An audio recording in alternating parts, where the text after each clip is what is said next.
Boker Tov. Today's daf is Daf Samach Gimel, 63 in Bab Mציעא. As we learn for Achenu Kol Beis Yisrael and Asum Atzar V'Shipir, we're about 12 lines down on the page. Amar Rava. Shema min Rav Oshia. We saw from Rav Oshia's ruling yesterday, where you can convert basically a loan into product, and then if you don't have that, if you have, as long as you had that product, even if the product increases in value and then you want to change it to another product when that one's due. In other words, you had lent money. What did Rav Oshia say? That if Reuben had lent money $100 to Shimon, and now when he comes to collect it, he says, "Give me my money." And the guy says, "I don't have any money, but I have wheat." Okay, we'll give you wheat at the current price. At the current price, that's okay. I have wheat, and then he said, "Okay, I'll give it to you at the current price." And then later on, when he came to collect the wheat at the time of the market, when it was time to sell it, it was worth more. So he said, "Give me my wheat." That would have been okay because the price had gone out. There was already a market price on the wheat, and the deal was, "I'll give you the $100 worth of wheat at that point when the money was originally due." Then when he came to collect the wheat to sell, because he wanted to buy wine with it, the wheat was worth more. That's okay to do because the wheat is considered to have gone up in the purchaser's rishus, meaning in the lender who was the purchaser, it went up, so to speak, in his rishus. So as long as, and this goes on and on, went from the wheat to the wine, wine to the oil, as long as the price had gone out and it said he had those things. The key was im yeshlo kulan im yeshlo. The line before says kulan yeshlo mutter. If he had it in stock, then it's like he actually gave the stuff back. In other words, I came for my $100. You don't have $100, but I have wheat. Okay, if you have wheat, I'll take the wheat. I didn't actually take the wheat. I said, "I'll take $100 worth of wheat, hold it for me." And then when I came to collect the wheat, it was worth more later on. But since he had the wheat at the time, it's as if I collected it and then gave it to, and then it's as if it was mine already. It went up in my rishus. It didn't go up in your rishus, so it doesn't look like rebid. See, the original loan was $100. When I came to collect the wheat was worth 120. But the wheat went up in my rishus since you had the wheat at the time that we made the deal. It's like the wheat was in my rishus. It went up from 100 to 120. It was in the lender's rishus. So that's not rebid. If it went up in your rishus, meaning I lent you $100, and when I came to collect, I'm getting 120, that looks like interest. But if it went up in my rishus, it was like collected already, then it's okay. Amarava, Shema Mina, Yisik Mir. But Rav Yisik was taught to see three things from here. Shema Mina, the Mamid Milva Agabi Paris. In other words, you can convert, basically, it's like converting a loan into fruit. It's not like, "Oh, I never received the payment." If you had the fruit, it's okay. It's only if you actually had it. He's emphasizing. Unfortunately, he could have said Shmamina tray, and that's really the whole idea. It's only if you had it in your stock, but he wants to emphasize the Yeshla only if you had it. Another thing I was thinking is because whenever Gemara says Shmamina, you always see it's always three. It's never two. It's either Shmamina one thing or three. You never find two. Anyway, but he emphasizes the Yeshla. It's only if he had it in stock. Again, if when I came to collect the money, the $100, and you say, "Well, I don't have any money, but I have wheat. What's the going price for wheat? I'll give you wheat at $100 at the $100 worth of wheat right now at the going price." But you didn't have the wheat, so I never really collected it. So if I lent you $100 and later on I collect $120 worth of wheat, that looks like rebid. Ushmamina Isor of Yani takes it even one step further. And you see over here that Rav Oshia also holds of Rav Yana as well. What's Rav Yana? Rav Yani, Mali Hain Manli Tmeyan. What's the difference between them and there's no difference between the product, the produce, and their value, meaning cash. What is he saying here now? Listen to this carefully. Again, you owe me $100. I come to my money, you say you don't have $100, but you have wheat. Okay, you have wheat, and I'll give you $100 worth of wheat. Fine. When I come to collect the wheat, later on it's worth more. That's okay, because like you gave me back the wheat. But let's say when I come to collect the wheat later on, you don't have the wheat now. Can you give me $120 worth of wheat? He says you can. He says, what's the produce money? Meaning, if you had the wheat when I wanted the money, you said, "Okay, fine, you'll give me $100 worth of wheat and hold on to it. I'll collect it when later on when I want to sell it, and when the market is open, I want to sell it a few months later when the market opens up for wheat." At that point, so it's like you gave me back the wheat. Now the $100 worth, the wheat went up in price, 120 later on. Can you give me cash 120? Rav Yanai says you can. What's the difference? If the wheat was you had the wheat, right? You had the wheat at the time I wanted to collect the money. So if you had the wheat, it's like you gave it back to me. Now it went up in price. Now you don't have wheat. Can you give me cash? Rav Yanai says you can. He says, Isla Rav Yanai, Dam Rav Yanai, Mali Hain, Mali Tamayan. And Rashi says over here, I assume that the noise outside is the garbage collectors and not another bomb, right? Ushma mina. And you see over here, take a Rashi before the lines get wide, right? Before the lines get wide. It's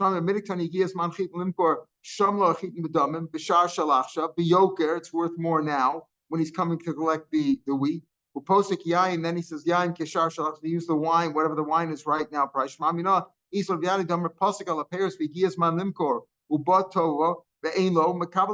can take cash also. Once you've established that I could accept, again, the original loan was $100. I came and I thought you said instead of $100, you give me $100 worth of wheat. Okay, fine. The price is out there for the wheat. You have the wheat. Fine. Hold on to it for me till the market. When I came to collect the wheat later on, it's worth 120. That's okay because like one of my rishus, Rav Yanai says, okay, the wheat's worth 120 now. What's him to give me wheat or give me cash? Same thing. That's what Rav Yanai says. Oh, he lost it. Whatever. He lost it. He didn't actually give it. Oh, so he didn't actually give it. That's going to be the shaila. He didn't actually give it. Does he actually have to give it? This is Rav Yanai shita. He didn't actually have to give it to him. Wherever he lost it or it disappeared or whatever it was, right? But he didn't actually give it to him, put it in his corner. That's what Rav Yanai says. We're going to see that's going to be a machlokas about that. Mali Amali Tmein, Dietmar. Here we have Rav Amar, Osam man of a payas, and Osam Adam. You can give it on trust for payas. We can't do it for money. Meaning, I can pay you now $100 and say, okay, listen, you give me fruits later on. Here's $100 now. In 3 months' time, when the market opens up, when it's it's in the season, you'll give me the payers. That you could do. You could do that, right? Rashi says here Rashi into the wide lines, the second or third of the wide lines. No smas ba monika shashal achshav shios b'shuk. The price is out there. In other words, there's a market price right now. I'm giving you money now for these fruits, and you'll give me the fruits later on, even if they're worth more. You could do that, but you can't do it with money. Can I say now? If I give you money now for the fruits that are going to be worth later on, the price, the current price, and later on they're going to be worth 120. Can you give me $120 later on? That looks like ribbit. I gave you $100 and give me back $120. That looks too much like ribbit. That's what Rav says. Rav Yanai says, no, Mali and Mali Tmei. What's the difference? So here's a machlokas about that. Rav Dimi says, Rav Yanai says, what's the difference? If I gave you money for the fruits now at the current price, and the price goes up later on in the season, 3 months from now to 120. Rav Yanai says, okay, you owe me 100. You can either give me the fruits or give me $120. Rav Yanai says that's okay. Rav says that's not okay. It looks too much like ribbit. Again, all these things. Now, mind you, this was a sale.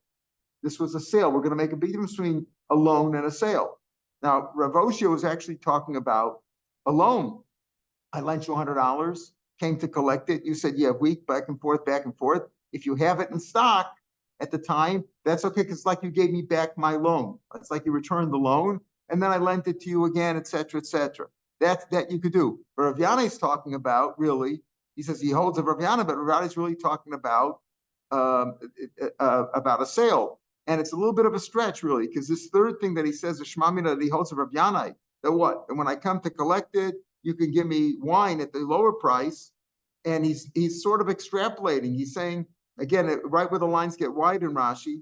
Isla Rav Yanai, Amar Pasuk al Peis V'Giyazman Lem Kor Bo V'Tov V'Ein Mekabelei Men V'Eino Mekabelei Men Adam Kishar Shlash Mali Mekabelei. In other words, Rav Yanai is really talking about a sale, not necessarily a loan. But Rav Oshia was talking about a loan, and he says you could do that with a loan too. He says he says Rav Oshia would also hold like Rav Yanai, which is a little bit of a stretch to me because Rav Oshia is talking about a loan. Rav Yanai is talking about a sale. But in any case, Rav Yanai says Mali Hey Mali Demayan. What's the difference? If I come to collect the wheat and the wheat's worth 120 now, you can give me $120 or $120 worth of fruit of wheat. What's the difference? Whereas Rav Yanai says no, or Rav says no.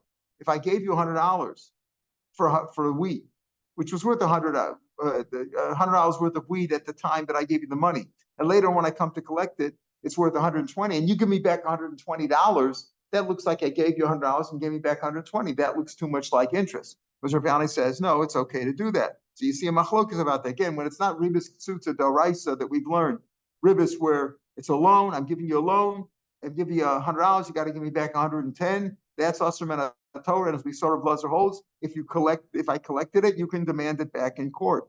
Meisvei, kasha on Rav, kulam yesh lo mutter.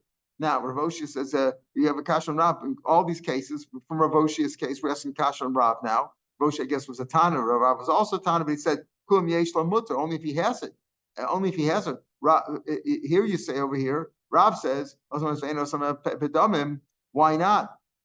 Right? You're allowed to do that. That in all these cases. Again, Rashi, he's asking from Rav Oshia. Take a look in Rashi, 6 lines into the first of the wide line. The first wide line, it's not the widest at the bottom. He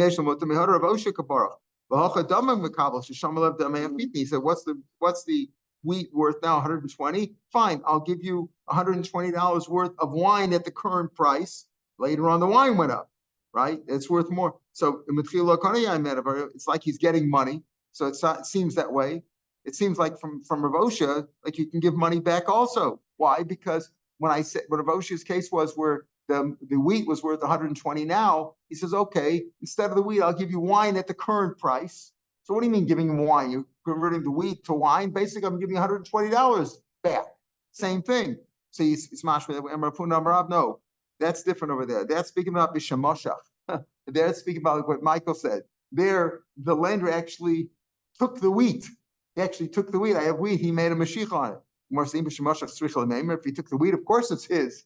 If you returned me, you owed me $100, and you didn't have the cash, and you said here's $100 worth of wheat, and I took the wheat. Of course, so you repaid me. What's the big deal? Of course, it's mine that went up in price. You need to So Rav will say no. You didn't actually make mashicha, but he said, listen, the wheat is over there in the corner. That wheat is yours. Okay, the chiddush is that's good enough, even though he didn't make a kinyan.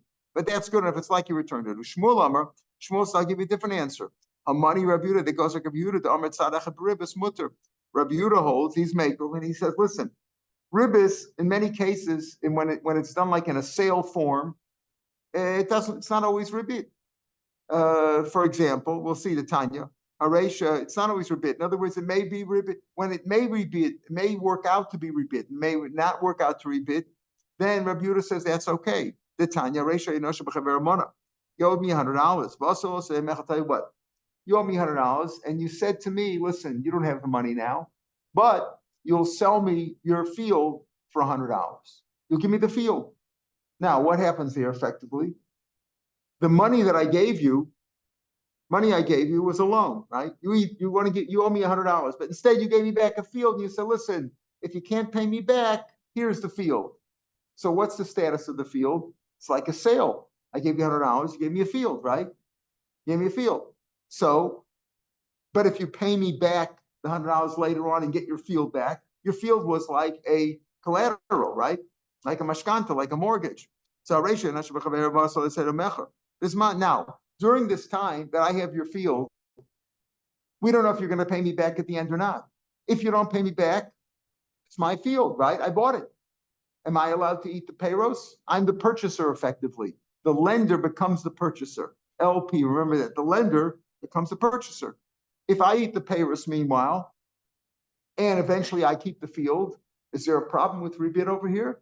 No, because I bought the field. You converted the loan.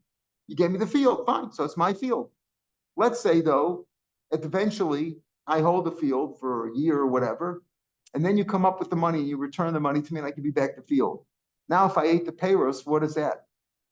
That's interest, because I lent you $100. You gave me back $100 a year later. Meanwhile, I had the fruit.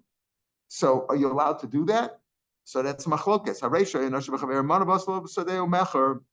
And you converted the loan. You said, okay, I'll sell you the field if I don't pay back the money. If the mocher, who's the mocher? The mocher is the debtor, the lova, right?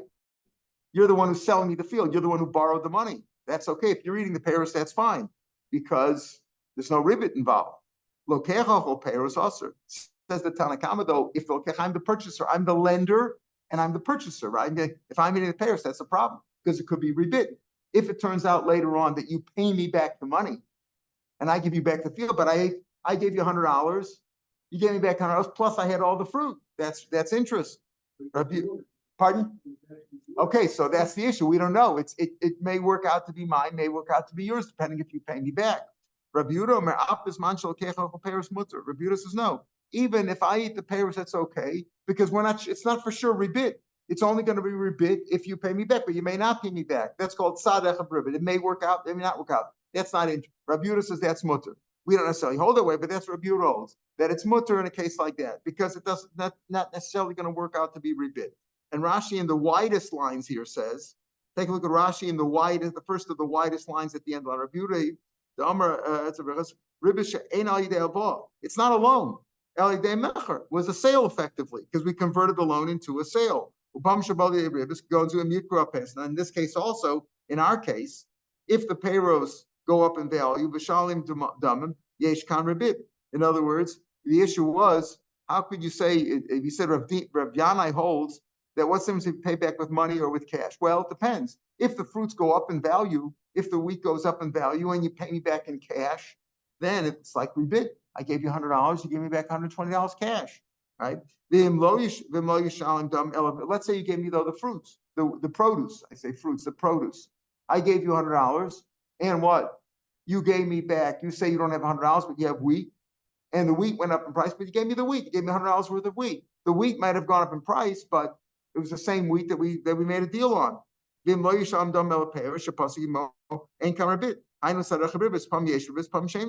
depends if you give me cash. The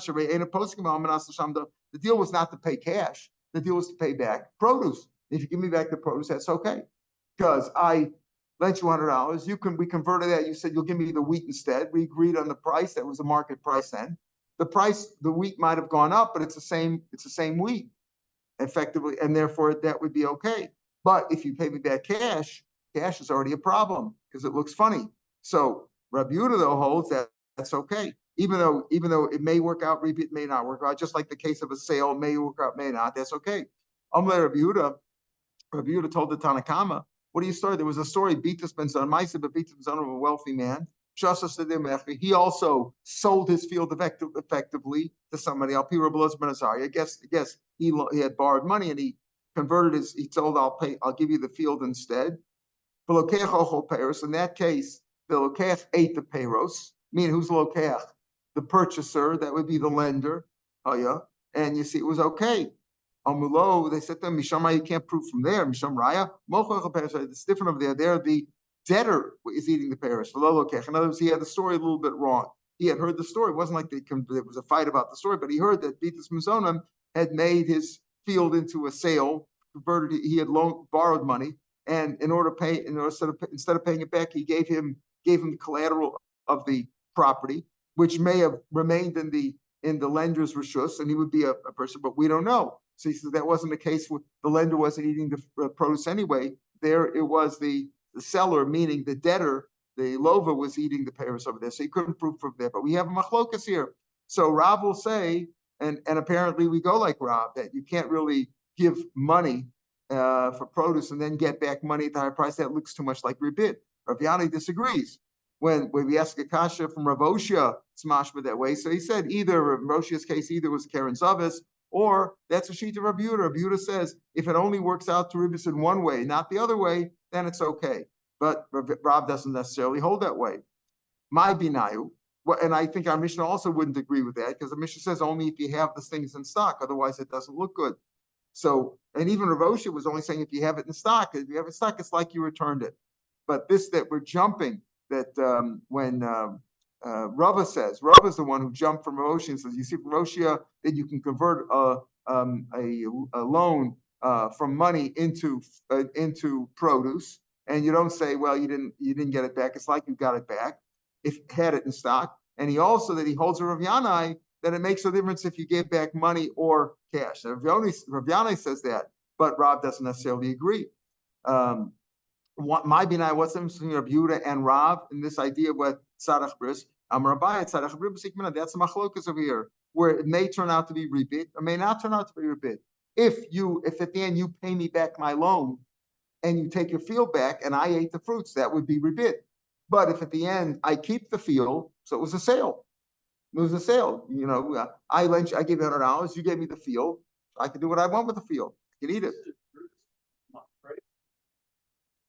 Yeah, it would turn out to be ribis. It wasn't. It turns out it's not ribis lamafreya. It's lamafreya. It turns out that it was ribis. Yeah. At the time, the field was his. So when he you could. Okay. So that's the issue. And that's the issue. When you say the field was his, it's in limbo. We don't know if it's going to be his permanently or not. It could be it's his, could be it's not. If the guy pays back the money, it turns out it wasn't his field. If he doesn't pay back the money, it turns out that it was. Right. Who's going to get back the field? Nothing wrong with that. There's no difference. Yeah, right. But then he's entitled to it. If I rent your field, and I pay you for the field, I'm using a field, and I'm entitled to pay risk. I'm using the field. That's the deal. So you're renting it. In the case here, the question is, does it look like interest? We're not renting it. You're not renting it. I lent you $100 and you owe me $100. You gave me the field as collateral. If you don't pay back that, I get to keep the field. So you're saying right now, if I don't pay you back, Ephraim, keep the field. So then I bought it, and it's not rebit then. I could eat it. I could eat the stuff. If it turns out that you paid at the end and I give you back the field, then it turns out that I ribbit it. I didn't rent it from you. I didn't rent the field. I lent you $100. You gave me back $100. And meanwhile, I ate the fruits too. I ate the produce. That's ribbit.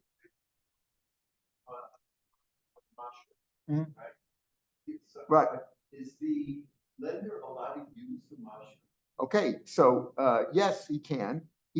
As long as there's no deterioration of value. Here we're talking about we ate up the produce. For example, what does the Torah say? The Torah says that you have to return. You take, let's say, a pillow or a blanket or something. You have to return it to the almana at night and all that stuff. What's the idea? You could use it, or hold on to it. What does it mean? As long if you diminish its value, then you can't do that. That's what we talk about the case of mashkanta below nachaisa, where you're eating the fruits without deducting for the loan. If I took a collateral from you and I used it up, whatever it was, a jar of something or whatever it was, I used something up from it, I have to deduct that from the loan. I'm not allowed to keep it. It's only collateral in case you don't pay back. But I can't use it. I can use it as long as there's no diminished value to it. If you gave me your car, let's say, right? So if I used it, it would be diminishing its value somewhat, right? So that wouldn't be fair. Now, that's the case of mashkanta below nachaisa. Rav Amar, 2 lines from down on the page. Rav Amar, ribis amanas nachzik. The machlokes between Rav and between the Tanakama here and Rav Yehuda. It's not Rav. The Tanakama and Rav Yehuda is ribis on the condition that I'm going to return it. And Rashi says, what does that mean? Even Rav Yehuda, who says you're allowed to, is not because he holds that ribis mitzad echad is okay. If you're not sure it's okay, he says even in this case, the lender, I'm using your field, I'm using it on the condition that whatever I do eat up, I'm going to return to you. Just like Michael asked now with the collateral, I have collateral from you. If I'll use the field, and if I eat the produce from the field and you wind up paying me back at the end, not only do I have to give you back your field, but I give you back the produce also. I'll pay for that. So it's Rabbi Yehuda, Gufei lo shari el manas lachser she'im lo yeh mecher. If it's not a sale, yachs lo pei shachal v'afilu hochi. Also, the Tanakhama says that's still also. Yeah, I can't even do it. The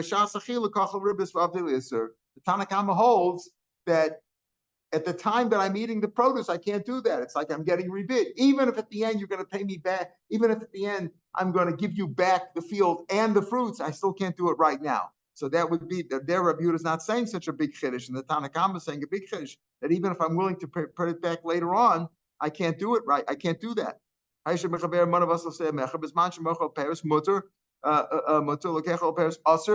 if I'm planning to pay it back later on, I can't do that according to the Tanakhama. That's another way to learn machlokas. Amar last line of the page. Now Rav Yani says, Mali he Mali Tmeim. Rav Yani says a big chiddush, right? That I lent you $100, and we converted that to the wheat later on, and then the wheat went up in price, so I can get the wheat. You had the wheat, but now you don't have it. You can give me back $120 instead. Whether you had the wheat, you didn't have the wheat, doesn't make it. If you want to give me back $100, you could do that. It's a big chiddush. Mali and Mali Demayan. Amrinan also mali tmei and mali hain. Nami amrinan. Let's say, what's the whole idea? That if I had the fruits, if I had the produce, it's like I returned it to you, so it's okay. He says, you know what? Let's say I had cash. I can give you cash also. In other words, if I had cash, I could also give you produce for it now. The other way, what's the difference? He says that since he has mali and mali tmei and amrinan, mali tmei and mali hain nami amrinan. If I had the cash also, what was the whole idea? We said that, oh, if it's okay if you had the produce, then it's like I returned it. Well, if you had the money also, I could also say that too. Rashi says with man shavim. Rashi says that the fourth line from top of the page, behind bears, having mutter hachanami ki havi amos biyado mutter shehamos v'dmeim shavim. The mali tov. What's the difference if I have one or the other? So he says, as long as I had the cash at the time, I can also return the $120 worth of produce if I sow. You're allowed to fix the price based on the market price, the shar b'shuk. You're allowed to make a deal based on that, even though you don't have any. You don't have it? What do you mean? Didn't Rav Osha said you have to have it? What do you mean? We just said that when you can convert the money into wheat, and the wheat into oil, into wine, and the wine into oil, all that, if you have it, it may also. If you don't have it, how can you say you can set a price for something in the shuk? You can make a deal. In other words, I can give you money now, and you're going to supply me with the produce throughout the season at the current price right now, even if you don't have any. That's what he says. Post kanal shar, you can make a deal based on the market price, even though you don't have it. But Rav Osha said you have to have it. And the Mishnah also said that way. Oh,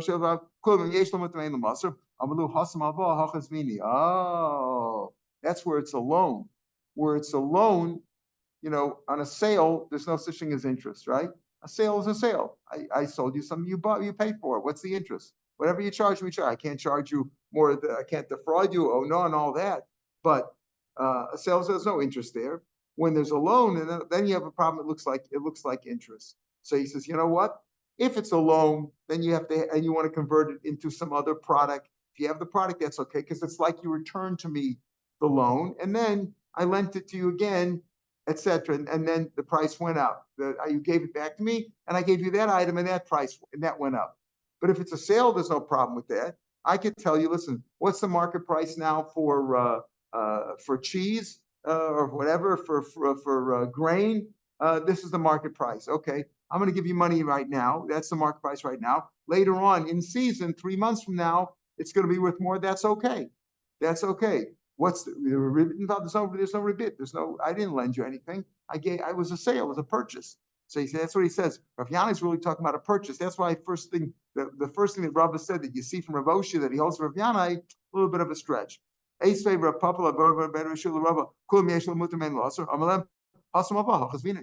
Rabbi Yosef Damitavai, that's my time at Amaraban post Kanal Shar Shebashikapi Shemo. What's the reason why you're allowed to fix a price? And I was like, give you money right now, based on the market price, even though the seller doesn't have the merchandise. The Amalei says, what are you doing? You doing me a big favor over here? I'm asking you to give me this stuff later on, right? Amalei Shakil Tivusach, take your favor that you did me, put it on the bushes, put it on the thorns. What's the big deal? Maya, honestly, what are you doing me a big favor? In other words, why are you allowed to give money now at the current price and get the produce later, even though it's going to be at a higher price? He says, what's the big deal? What's the big advantage you're giving me? That says the purchaser. Maya, honestly, I could buy them later on if I would have the money, I could buy it at the lower price in Hini and Shili. Hini and Shili were marketplaces nearby Pumbedisa, or nearby their area where they were there, nearby Pumbedisa. So where the rabbis were. He says, and as I could buy it at the cheap market price, like at the shuk. I could buy it at the shuk myself. So you're not doing me a big favor by giving it to me at the current price, even though later on it's going to be worth more, because I could buy it anyway in the shuk that way. If that's the case, if you use that svara, you're not doing me a big favor, and that's why it's okay to do. Am I allowed to lend a bushel out for a bushel back, which rabbis say that's also because the saw might be worth more later on? Why not that? I'll say, what do you do me a big favor? What's a big favor? I'm giving you a bushel and you're giving me back a bushel. Again, I can say, what's a big favor you're doing me? Why can't I do that? Right? Would my wheat go bad, get ruined in my own silo, in my own granary. In other words, I would have the wheat that's here anyway. What's the big deal? What's the big favor? If I give you a bushel, what are you doing me a big favor? I'm getting back a bushel.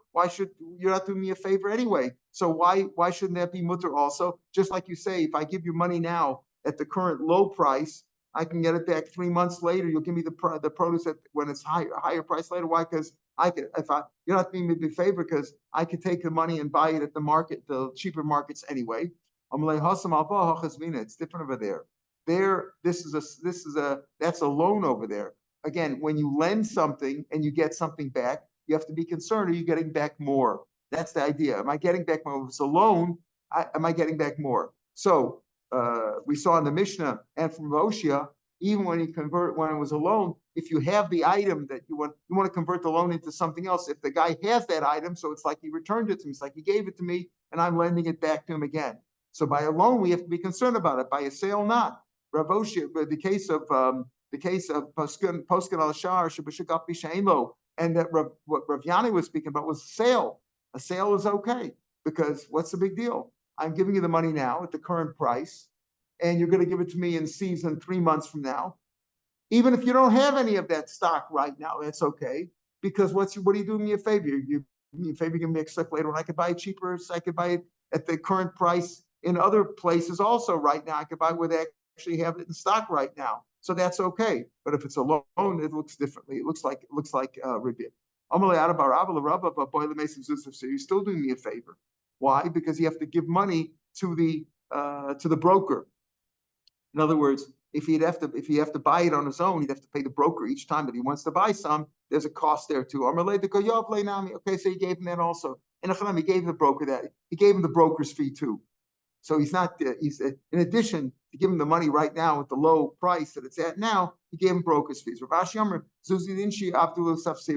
don't need a broker. If you have cash, the people will come to you, to sell, because people are always looking to buy cash. So if you said, if I would have money, I could buy the money, I could buy it at the lower price anyway at these other markets. Well, if you have cash, you don't even need a broker. So you're not doing me a big favor there. But the key is that you're seeing a difference here between a sale and a loan.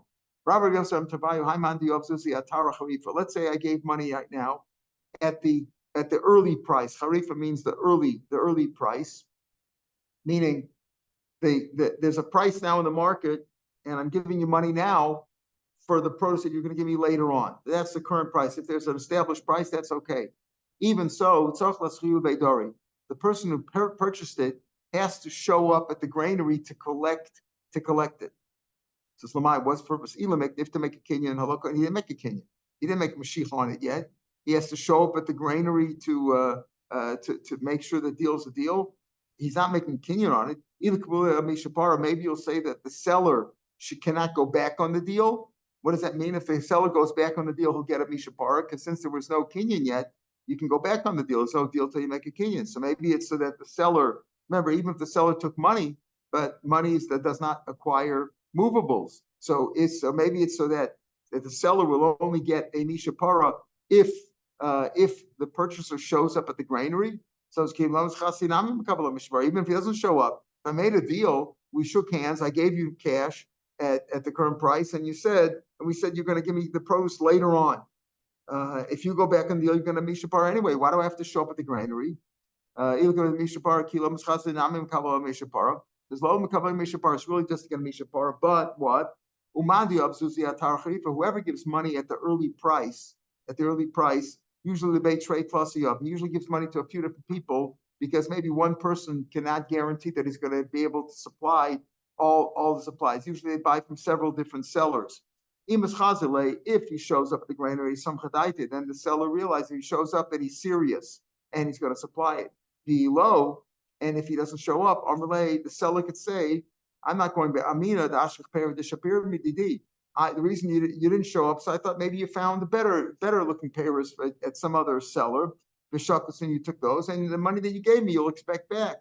So that's why he said you have to show up. You have to show up to show that you're serious about the deal. Amar Bashi, the reason that you have to show up is to show that you're serious. Even if the purchaser finds the seller in the marketplace, and the Amalei says, listen, I make sure that the money I gave you, we have a deal involved. Some chadaita, he relies on that too. So here it's just saying that if you buy it early and you didn't acquire it yet, you still have to show up to make sure that the seller knows that you're serious and you're not going to go back on the deal. Amar Rav Nachman said something that we should really have this come at the very beginning of the parak. Call of the risk of the general rule of ribbits of interest is call agar natole usr. Any time that you're getting what agar a reward, a payment natole for waiting for the money, that's usr. In other words, if I change money for you, I give you $1 and you give me back instead of 3.5 shekels or whatever the sig is, you give me 4 shekels right now. So I advertise no commissions. What does that mean, no commission? Let's say instead of you want some shekels, you have 5 shekels, and I want the 5 shekels, and I have $1, and you're willing to take $1. Now $1 is not worth 5 shekels today. But if I give you $1 and you're willing to give me 5 shekels for it, fine. You wanted the $1, I wanted the 5 shekels. Is there ribbit over there? No, because there's no waiting, there's no time. I'm not taking more money from you instead of whatever is 3.8 shekels. I'm taking 5 shekels for waiting, because you had the money for a while. No, that was the deal we made right now. So ribbit is only interest for time. Yeah. It's a purchase, exactly. It's like a purchase, an exchange, right? That's not interest. By these defining interest. Interest means I'm getting more money, or I'm getting something. I'm getting a reward because you had my money for a period of time. Let's say you gave some money up front to a wax dealer, because they were going for, let's say, 4 containers of wax for $1. And he says, listen, I'll tell you what, if you give me the money now and I'll supply the wax later on. If you don't want it, I'll give you 5 for the $1. If you don't take it right now, if you want it, it's 4 to the $1. But if you give me the money now and you're willing to accept the wax later on, I'll give you 5 for the $1. Isnu gabe, if he has the wax, shari. Less gabe, usr. If he has the wax, that's mutter to do. Right? Then he's allowed to do that because effectively he says, listen, it's your wax that's going up in value. But if he doesn't have it, it's also pshita. Isn't that obvious? Let's read them. So isn't that obvious? Now, here, this is going with the idea that it's a sale. So it's a sale, l'chor. We said before, if the price was fixed, maybe the price wasn't fixed over here. Rashi says 4 lines from the bottom of the page. If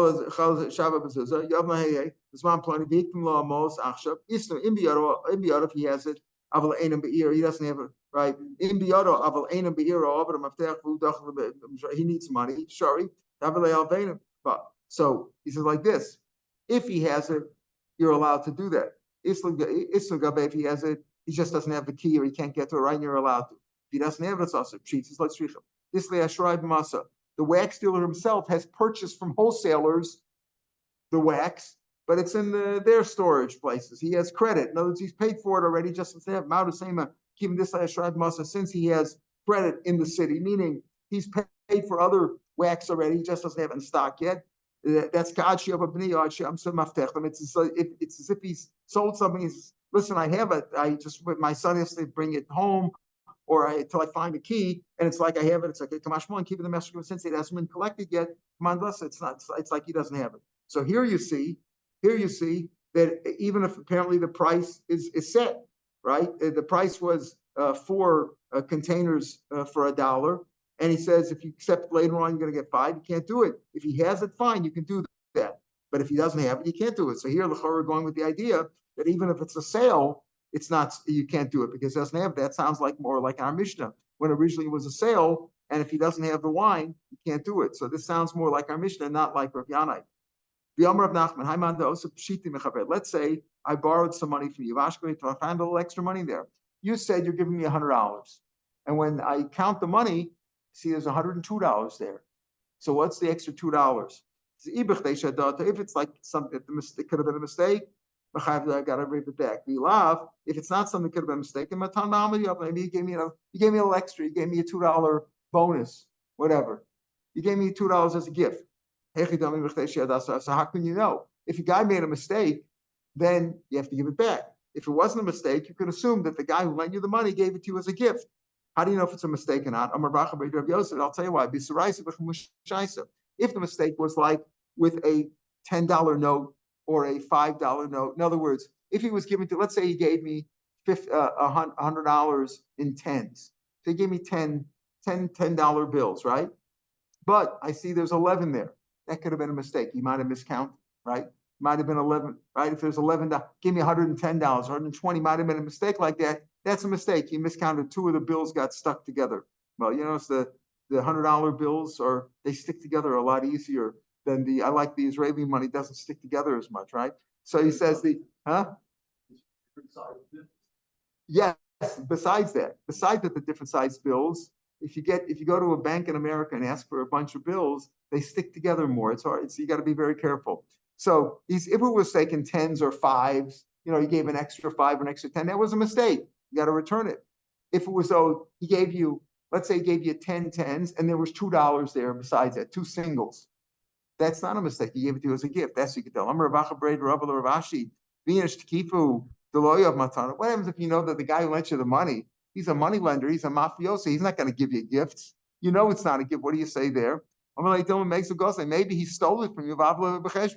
Maybe he stole it from you, and now he did chew. He says, I'll give it back to you. So when he came to borrow money from him, he gave you the $2 back that he stole. The Tanya goes, if you steal money from somebody, is it considered, I steal money from you and I give it back to you as I sort of hide it in money that I'm lending to you or bought something from you, I give you extra. I'm Yotzei. What happens if the guy who lent you the money never had anything to do with you before? He didn't steal from you, he didn't have anything to do. So why would he give you a gift? Maybe somebody else stole the money and he's embarrassed. And he told this guy, when this guy, I know he's going to come borrow, you're the mafia, you're the mafia people who lend money. So when he comes to borrow money from you, put it in that money too. So interesting thing that if you borrow $100 and the guy gave you 100, let's say 10 100s and $2 extra, that's a gift, or it's your money. Let's say you don't have to return it. But if there's an extra 10 there or an extra 5, it was 5, then you can assume he made a mistake and you have to return it. All right, we'll pick up here tomorrow, Mr. Shem Omer of Kana, about 8-9 lines down on the page. Have a good day, everybody. Beautiful. Thank you.